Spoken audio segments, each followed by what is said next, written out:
Hey, welcome to the Insurance Buzz. This is your host, Michael Weaver, and I am so excited about today's guest, Mr. Josiah Hartley. How are you, my man? I'm good.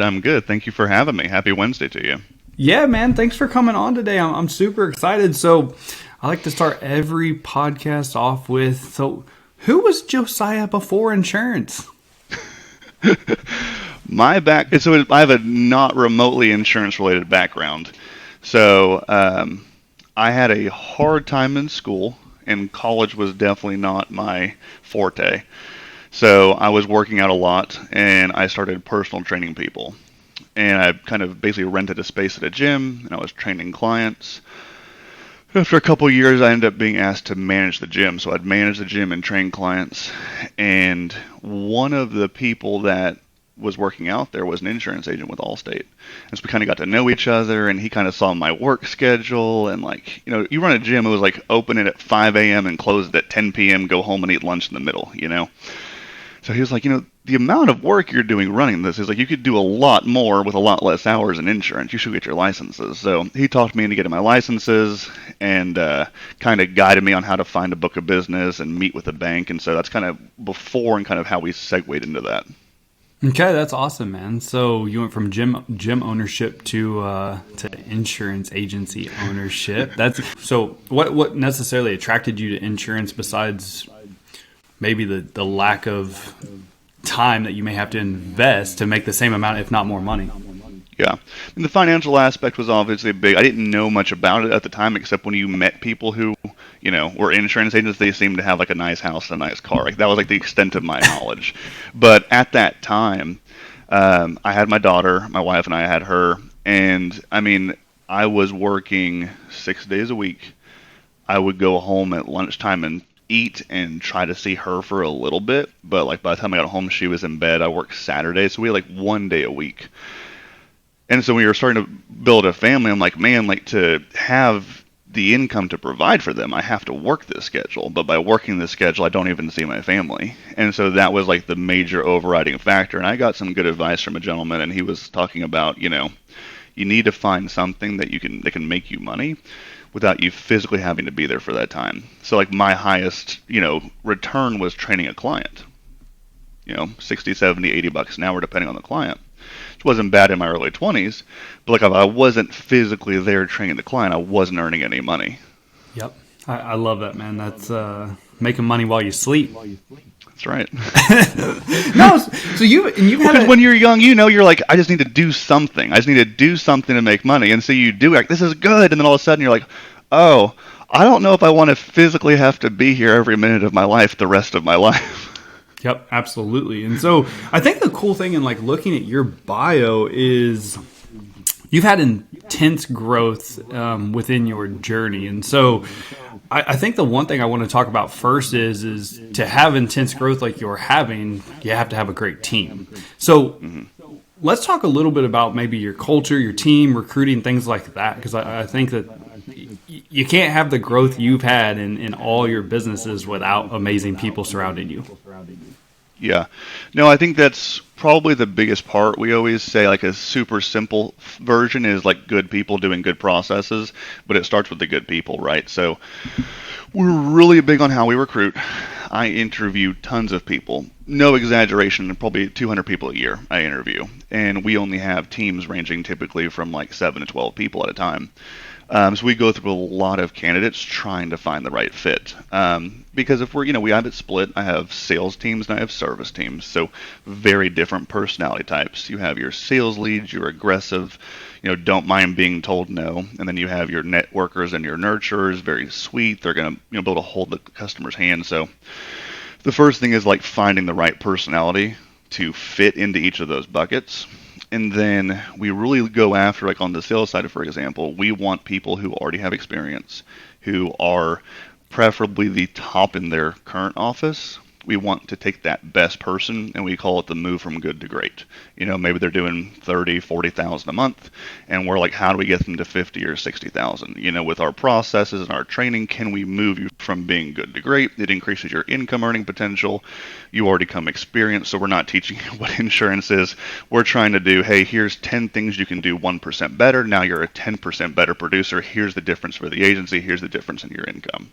So we spend a lot of time speaking to candidates, recruiting people, interviewing, trying to find those key players. And then when we can find them and plug them in, it becomes really like a team of sharks, right? And so we talk about it like our producers. We had in June in this location, we had 4 producers, and one was at 70 and 3 were at some version of 69,000. It's like 69,200, 69,300, 69,800, right? And it was so funny because it was like there's no 80K producer, 20K producer. Like processes, and that gives me a lot of confidence. The processes and the people are such that, like, if you do these activities this way, here is X result, right? And you could see it so clearly in June, and we love that. So a lot of time goes into looking for those people and then training them. The sales team does live role play every day. Well, Monday through Thursday. We're off on Fridays for the training, and so they train from like 8:30 to 8:55. So they're doing live role play, objection handling, hot buttons, closing statements, closing objections. I know you do sales training, right? So this is your space, having them ready for the phones, having everything they're going to hear already rehearsed and practiced live every day. So we put a lot of effort into that. And so the people that we have, they stay long term. I've been with Allstate, spent a little time in that independent world, and now we're at Farmers. And so a lot of those teams have moved with me in pods, between different carriers, because not so much for them necessarily the company they were with, it's more the environment that we've created. Yep, absolutely. It's man, I could take this in so many directions because you're speaking my language right now. Like, I love that, because here's the thing. Like, I think in all sales like if you run a sales organization, if you're a sales professional and your first conversation of the day is with a customer, you're missing the boat, man. You got to practice hard. We want them fired up and ready. And so it's like whenever you come in, and you know how it is, like on a Monday, like you've been off for 2 days, you've been doing whatever family stuff. So like you come in, they get their coffee, it's hard to go from that to a cold call or like a transfer in and be like, I'm ready to close. So they come in, they train, they're kind of joking around, they're laughing, they're having a good time, they make a mistake, they get called out for it, then they get sharper in that 20, it's all that. And then it's like, we pick topics. It's like, hey, we've depleted our pipelines. I want to go hard on, objection handling. We want to go over the prospecting, or like, man, we've been quoting a ton. Things are looking good. And, Michael leads this, my sales manager. It might be like, hey, we're focusing on closing statements and closing objections because the next couple of days we're probably closing out these pipelines. So let's really go over everything we're going to hear. They do all that. They get on and do exactly what they just practiced. They're just sharper. Yep. No matter how good you are, you can always get a little bit better. I love that, man. So let's talk about so you interview 200 plus people a year. What are you doing to find these candidates, not only just candidates, but really good candidates? Yeah. So I use literally every recruiting service online, whether it's ZipRecruiter, Glassdoor, Indeed. I will pay actively for referrals. And what I do is I'm always recruiting even when I'm not hiring. And so what I mean by that is we don't go out and say, all right, we need to get a salesperson. So now we're going to start looking for salespeople. I just look for people all the time. All the time. Even if we don't need someone, because you can't afford to not hire great talent if you find them. And a lot of my best people I've found, not whenever I need to hire someone the next 60 days. It's just, I'm just recruiting. I'm just looking for people. I'm just talking to candidates. I'm interviewing people. And then you meet someone, you're like, oh my God, this person's talented. We're going to go ahead and add them to the team because we're going to grow anyway. We're going to grow into needing them. And you can't afford to not hire great talent when you find them. So literally, it's just like sales. We are constantly prospecting in every direction. We're building a pipeline, and then we kind of narrow that pipeline down. And so I'll usually send out a text message and kind of gauge interest. And if we like that, we'll jump on a phone screen. And it's a 10, 15-minute call where I'm kind of gauging them. And if I really like them, we'll do a personality assessment and bring them in person. So it's filtering that funnel down, right? But it starts wide. And I think the main thing is that we're always recruiting. I talk to a lot of owners, and they're like, gosh, it's so hard to find a customer service person in this market. I'm like, well, when did you start looking? I started looking last week. Haven't found anybody. I'm like, well, that's not shocking. Like, what's your pipeline? I've talked to 2 people. Well, yeah, I mean, but if you have this database, this collection, and you've talked to 30 people this month, Yep. it's a pretty good chance next month when you need someone, you have a resume or 2 to go back to really fine tune and get down and say, hey, this may be a real candidate. So I think it's very hard, just like sales, to turn the dial on and turn the dial off. If your salespeople don't prospect, and then next month they want to make some sales, so they start calling, they're going to have a really slow month because they have no pipeline. And recruiting is the exact same way. Yep. I love that, man. Always be recruiting. Always be recruiting. So you use every recruiting service out there available, which I love that. So how much would you say your, like, from a time commitment and money commitment, what does that look like? It's typically about $500 or $600 a month I'm spending on having all these sources, and a time commitment not huge, because what I do is on all of them, I will typically spend 30 to 45 minutes in the morning just looking over resumes, and I don't do, giving away a secret here, I don't do job postings. I don't do inbound. For me, it's just like sales.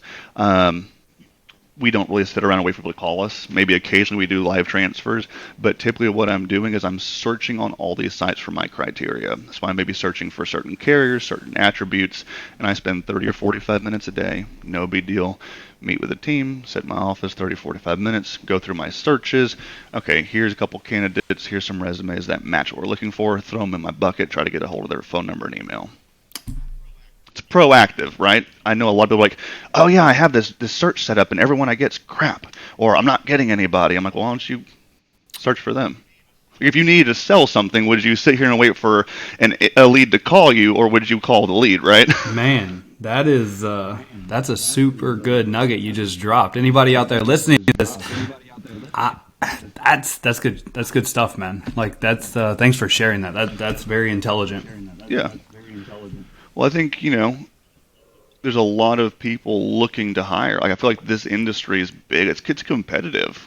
So if most of your competition have a job posting up and they're waiting for someone to apply, and you're the one going out there calling them and saying, hey, I have this job open, I'd love to talk to you, you just instantly have an edge. And I think the best thing about what you're doing is, look, the best people are the people that already have a job. They enjoy what they're doing, but if you're really good at what you do, you might be able to talk them into a different opportunity. That's right. That's right, because it's not always people that are looking to switch right now, but you start building that pipeline. A lot of people, they switch jobs, every 2 to 3 years is pretty typical. So they start going, man, this guy's called me a couple times. He showed me how his agency works. He showed me what his producers do on average. If I was doing that, what my compensation would look like. And then, some they get frustrated with their opportunity where they're at, and you're kind of in that pipeline. You're staying in contact with them. And again, maybe you're not hiring at that moment, but you think they have a phenomenal talent. It's like, man, are you going to pass that up and just wait 6 months until you do need somebody? Or are you going to bring on that person who's a rock star now? No, I dig that. So you recruit them, you get them in, but then you got to hold on to them. So what does that look like from a culture standpoint? So who we bring in matters, because they have to have, we talk about this, it's like the skill set is like the bare minimum threshold. I'm going to stick with like the sales conversation. So being able to sell and sell well is like the bare minimum threshold. Now we're looking for the soft skills, the attributes on top of that, right? So how do you work with the team? What is your attitude like? What does your persistency factor look like? And then I kind of consider it the agency's job to keep providing the opportunity so that they can excel. So whether that's like how much marketing I spend, how many leads I'm providing, how the training is going. If we have 6 people selling and 6 of them are at 55 and then 1 of them is at 30, we can look at them and say, all right, what do they need? The marketing's there because the other people are all succeeding. The training is there, so what can we do to support them? And either we coach them up, or we're like, hey, that's not the right fit because we have social proof. 5 out of 6 are doing well, 1 out of 6 is not. So being able to sell is like the bare minimum threshold, but we pay really well. I expect our sales producers to make about $100,000 a year if they're doing what they're supposed to do. So we have a good compensation, but that's not a lot of base. The base is a very small piece of that. A lot of it's around the commission that we pay out, and then I spend a lot of money on marketing, right? So I'm spending $3,000 per person per month on leads, whether that's online consumer data, internet leads, live transfers, because I consider that the agency's responsibility to give them the ammunition to work that in order to hit the goals that we've set for them. So I think sometimes agencies will put people in an unfair position. They'll say, they're a good salesperson, I'm going to hire them. Now go sell a bunch of stuff. It's like, well, and they're like, if they don't do it, that's the producer's fault. It's like, right, but you have to meet them in the middle, right? So they have this ability. So then what opportunity do we provide so it actually works together? Because I need them. They talk about this in the book Good to Great, Jim Collins, right? Having a talent for it, having a passion, and economically feasible. So if they're talented, they're a good salesperson, and they like what they do and they like where they work, they also have to make good money. You need all three to actually have a career. So like, we have to meet them 50% of the way and provide that opportunity consistently. I love that. So, all right, so you're providing them with quite a few leads, which is going to help. So, because you guys are kind of small but mighty. I mean, if you have 4 people last month that you just said that each did $7,000 in premium a person, like that's solid production. So, besides, and maybe we can talk about some of what you do in marketing. I know you just hit on that. So internet leads, things like that. Anything else like earth shattering that goes into that 3,000 per person? No, it's a lot of internet leads. I use a lot of different vendors, and then we kind of filter it heavily. We do a number of live transfers, but it's a matter of treating your vendors well, having a really good relationship so you can go back, you can compare data month over month, quarter over quarter, let them make adjustments with you. So I think the first mistake people make when working internet leads is they treat their vendor like crap, and so you have to actually build a relationship to get the pricing where you want, to get the quality to a decent place within the training. And it's funny, I've worked with carriers, and sometimes they'll ask us to come in and like talk about the sales training we do, and I'm sure you hear this, and then my people would be like, oh, don't tell them what we do because that's our advantage. And I'm like, they're not going to do it anyway. Out of 20 people I talk to, one maybe is actually going to make their team train every single day and get good at it. So we already have an advantage right there because we train every day. If you know everything that the prospect can say on the phone and you're prepared and you hear them 20 times, you know exactly what to say back, you're already so much more at an advantage than the person who buys an internet lead, tells their salesperson to call it. They're like, that person didn't want a quote. We're like, of course they didn't. You're an insurance, You're discipline, though, man. Like it's what you're hitting on right now, and because it doesn't have to be a lot. I think so many, whether it's insurance or sales profession out there, people are always looking for the magic bullets, the secret sauce, and it's like, there's not a magic bullet or secret sauce. Just put in the work, do the work, be disciplined with the process, and the results will be there. That's right. And you're right. It's not always like the quantity, because I think sometimes they'll be, oh, I took my salespeople to a sales conference, and they talked about sales training. And it was a 2-day conference. It's like 16 hours of sales exposure. I'm like, great. Like I would rather them do 15 minutes a day for a year than 16 hours once. It's just the small consistency, getting 1% better and 1% better and 1% better. You speaking my language, brother. Like I can get down on this. This is literally like you're repeating what I say every day. Like, am I doing your pitch? I don't know. Am I doing your pitch right now? No, this is good stuff. So, all right. So you recruit, you build them, and you're recruiting the best people, but you do have intense, crazy growth. Like when I look at your resume, okay, so you built an Allstate business substantially. I mean, like $7 million in 3 years for a total of $13 million. Sold it, went to the independent world, and now you're farmers. And I think you said that you're on pace to grow $2 million in a year, or even more than that. Yeah. So we bought one, and then organic growth was like 2.2 million in the first 12 months. Organic growth on top of that, yeah. So yeah, we're very new business focused, very growth oriented. Okay, so besides the marketing, besides the training, because that's exponential growth. So not only are you writing customers, but you're retaining customers. So talk a little bit about that process, because I think when some people, I think this is a really good conversation to think of from a mindset standpoint, because I don't even know if a lot of agency owners could even fathom growing $2 to $3 million a year.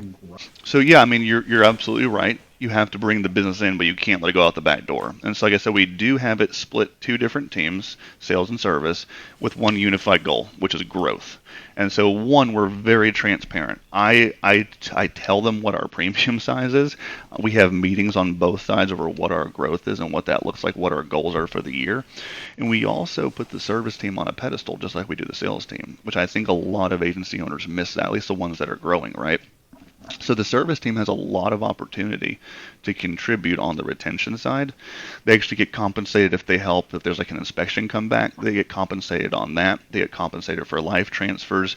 We have service appreciation days. We talk about their numbers. We talk about what they retain because their results aren't always as tangible as a sales team, right? Sale goes in, everyone gets an email. You see that number, you know where they're at. So the service side, you have to be super intentional about their piece. They're not order takers. They're not answering the phone, cancel my policy, add my car. They're not order takers, right? They are contributing to the growth. And so you have to be as intentional about giving them opportunities to be successful and be seen. And then also like giving them, like we delegate down in the organization. So like meeting with them and it's like, what do you see that's working and what isn't? Where are people canceling? What are y'all's struggles? What's the majority of our phone calls coming from, right? What's keeping the service team busy? What are processes that you guys see that we can put in place? Do you feel like the sales team is passing work off to you? Do you feel like you all are working synergistically and actually treating them like they're 50% of the organization? It's not 80% sales and 20% service.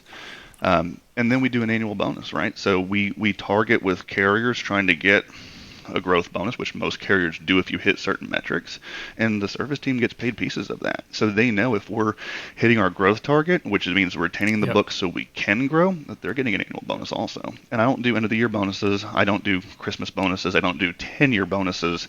I do, hey, if we hit our target, which we discuss all the time, this is what you get paid whenever the agency gets paid because of your contribution, the value you provided to help us hit our growth target. So that's a service conversation, which I think most people keep that strictly I love sales. that. So even with the service role, because at the end of the day, I'm a firm believer you're a sales organization. I'd love for you to talk about that. We don't have specific metrics on them like doing pivots or passing over quotes. They do that naturally, but their main focus is taking care of the customers, calling on the renewals, trying to we talk about I like my sales team to run like a call center and my service team to run like a mom and pop shop.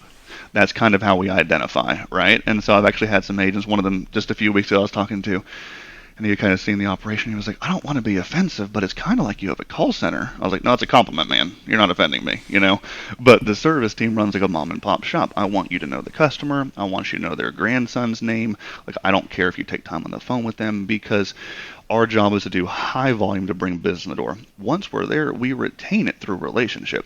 Prices are prices. You know the market right now. Everyone's taking rate increases. Carriers are insane. Auto loss ratios, inflation, it's a thing. We're not always going to win on price. We're going to win on value, and we're going to retain our relationships. Right. It is a relationship business. So, man, I dig that. Okay. This is good, man. You're dropping all. We getting buzzed on the buzz today, brother. This is good. Your salespeople ever really meet with customers, or is it mainly just maybe on the new business meeting, but then just service after that? New business. Yep, and literally what we do, so because we write a lot, we have a lot of compliance structure in place, so we do what's called a pre-bind process, so every piece of business that's written gets checked by the sales manager before it's bound. It's like a second set of eyes, making sure everything's where it should be. So like all of our documents are done at time of bind, applications, everything's finished and complete. So once it's bound, there shouldn't be any new business related items, but still, there's a 7-day window where if that customer calls back, it might be something new business. The producer would deal with that. After 7 days, we literally have the phone system set, and it will transfer over to the service team, and everything past there is a service item or issue. So they have like 7-day window of when they bind that policy of dealing with the customer. After that, everything moves to customer service desk. All right, that's good. So I think the last part I wanted. It's personality type, right? And this isn't. I love my salespeople; they're incredible. But we joke like both sides wouldn't want to do each other's job. My salespeople, they're aggressive. Sometimes they're not always super detailed, which is why we have a second set of eyes. So like I don't really want them going over billing explanations, just like my service team doesn't want to make a cold call. It's like they both have the ability to do jobs the other ones can't do well. So it's like, all right, complete your task, do your role, take good care of the customer, write that policy. Any questions they have past that, let my service team take care of them. They're detailed, they're thorough, they're kind, they're sweet. Let them help the customer with that. Yep. You don't want to deal with that. Absolutely. So I think the last part I want to take this conversation to, you're definitely more of a CEO working on the business. So I guess my question is when you very first started, were you actually in the sales role, or have you tried to take that management role from day one? I was. The first basically 8 months when I came in, which was Allstate back then, I knew nothing. Like it took me 30 days to figure out how to switch the power to my name. I knew nothing. And so we started experimenting with internet leads, And I remember I started in October, and then we started internet leads in November, and then in December we sold 31 items as an office. There was like 3 of us, And I was like freaking thrilled. I had this like tacky $10 whiteboard I was like writing on. We sold 31 items. So I was making calls, which is how a lot of our sales training developed, because I didn't know what I was doing. And so I started to realize I would hear a lot of the same things and just write it down and then try to figure out what's a good answer to this, because 6 people have told me today. So I sold and worked in it, talking to customers and selling for like the first 8 months. It's where we developed a lot of our training. But I started to realize pretty quickly, man, if we want to expand, like there's things I need to be doing. I need to be really taking care of the marketing, meeting with vendors, honing that piece. I need to be recruiting and talking to potential candidates to add people. I want to expand and start a scratch office, or here's an agency we may want to acquire. I need to be meeting with the sellers and meeting with the bank. So I kind of worked out of that role, and kind of had a manager come into place who really was able to delegate to and run operationally all the day to day. So it took about 8 months of working myself out of that role. And I think that's one thing my wife and I were just talking about is how important. We just read Rocket Fuel by Gino Wickman. I don't know if you've read that or not, but yeah. Entrepreneurs work. Yeah, I love that. It's the visionary role versus like the integrator role, and we just. Ooh. Man, now you're talking my language. We preach this all the time. I have all of my operations managers. We read the book, so that's what I'm looking for in that person. So I am I'm all visionary, right? And so literally, they run the day-to-day. They're the detail person. They execute the plan. I'm the strategy, and they have the veto power. Whenever I come with ideas that they're like, we're the ones kind of doing it. I don't know if that's such a good idea, man. And I'm like, okay, I'm listening to you, because I have 25 ideas a day, and then sometimes they aren't all good ideas. So they can literally speak into my life and be like, this should work. That's not a good idea. And I'm like, okay, since you're in it and you do it all day, I've put trust in you to tell me that's not going to work. So let's move on to the next thing. I think that is that's what I've realized in our business. So we just hired a COO, and just within the first month and a half, I'm like, holy smokes. Like, I'm at the point now where, because people always ask me, Michael, and I'm sure people ask you this, like, if you could go back and change one thing your first year, what would you do? I'm at the mindset now of I would try my damnedest to find the best manager in the world to come in and run my organization so I could focus more on my business, even if it's a financial hit, even if I can barely afford it, or maybe even take an L. Long term, it's going to be a big W. That's right. I think that is huge. I had a gentleman who ran my operation for 3 years, and we recently spun him out because he's wanted to be an agency owner, so we trained him up, and he recently spun out, and he opened up his own on June 1st of this year, which is incredible, and he's doing an amazing job. And so then I went out and I found a gentleman who worked in the independent world, and we brought him in. And these aren't cheap people to bring in, and we compensate them. We have to tie their compensation. We do what's called overrides, so they get paid extra when they get the salespeople to certain levels. They get compensation on top, so they're aligned with the producer's goals. But the ability to step away from the agency and do what I should be doing to move it forward, trusting that things should still go the way they're supposed to during the day-to-day, I'm like, we're able to scale so much faster. If I can take 2 days out and go meet with banks or sellers and go buy up a couple offices, what is the ROI on that versus I can't do that because I need to be here to make sure everyone shows up. That's right. And not only what is the immediate ROI, but what is the long-term ROI? And I think that's the biggest thing I would encourage anyone listening to this right now is really, because I think insurance, you can really get into the day-to-day sprints of a business, whereas realistically, I would challenge you to look at the marathon, the long-term. How does this process, how does me hiring this individual, what does this look like not only now, but 3, 5, 10, 20 years from now? That's good. And I'll speak on that too, because we do talk about this sometimes, and this is, I think, is somewhat of a taboo topic. Insurance is a game of long-term renewals. It's what you're building. You're building an asset with recurring revenue. I've always said I want to be in recurring revenue, subscription-based business, something that has repeat customers built in. So you're playing that game. And so to grow the way we grow, I lose money the first year to year and a half. And so it's important for people to understand, like, I don't make money. You know, I will sink in 200 or 300 grand in my first year. I'll lose 200 or 300 grand in my first year to snowball as fast as possible to start building that. Because you start looking at it, it's like, let's just make up some numbers. Let's say you have 200 grand of premium renewing this month, but then you write 400 on top of it. Well, maybe you retain 80-85% of it. So next year you have 500,000. You went from 200 renewing to 500,000 renewing that next year. You know, I'm like, you can snowball so quickly. So to do the accelerated growth, you have to be comfortable using a little bit of leverage or losing a little bit of money in the short term, knowing that you're building an asset with recurring revenue that's going to pay off long term. If you're trying to make money on day one and you want to start an insurance and be rich on Tuesday, like, you're not going to grow fast. I love that, man. I appreciate you being super transparent with that too. Because I don't think a lot of agency owners talk about the L's, the losing the money. No, it's kind of taboo, you know. But people will call me and say, "Man, you're growing. You know, what are you doing? You know, how are you affording this?" I'm like, I'm losing money. I'm investing into my business, knowing I'll get profitable in a year to 18 months, and then from there we'll continue to grow. But I'm okay with betting on myself. I'm okay with betting on my team that we can execute, and I'm okay with the short-term risk or the short-term loss investing into the business. And that's the biggest thing, I think, because. Look, marketing dollars are marketing dollars, but the biggest thing I'm getting away from this conversation is you are investing into your people, and I think that is the number one investment you will ever make in business. Because it's when you find a great person, they're not easy to replace. They add a lot of value, and we start looking at, you know, if someone writes, let's say they write 50,000 a month, you know, 600 grand a year. You know, there's agencies that don't write 600 grand a year. So if you can get a producer writing that, it's like, how well should you compensate them? Because if people know my comp plan, they can say, gosh, your people make so much money. I'm like, I'd rather have one person making 110 writing 60,000 a month than two people writing 30,000 a piece, and I have to manage two people, have two workstations, have two payrolls, have two PTOs.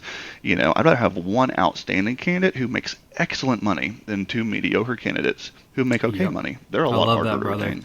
Well, man, thank you so much for your time today. This was great. If somebody wanted to connect with you, follow you on socials, whatever, what's the best way for them to do that?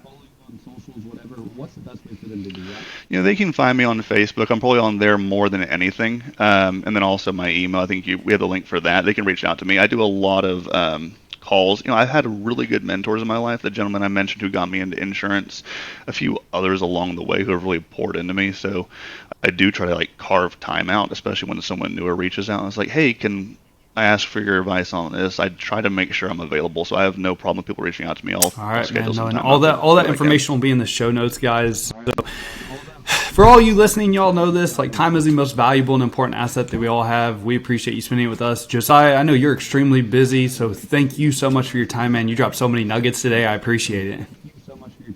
All right, my man. Have a good day. For sure.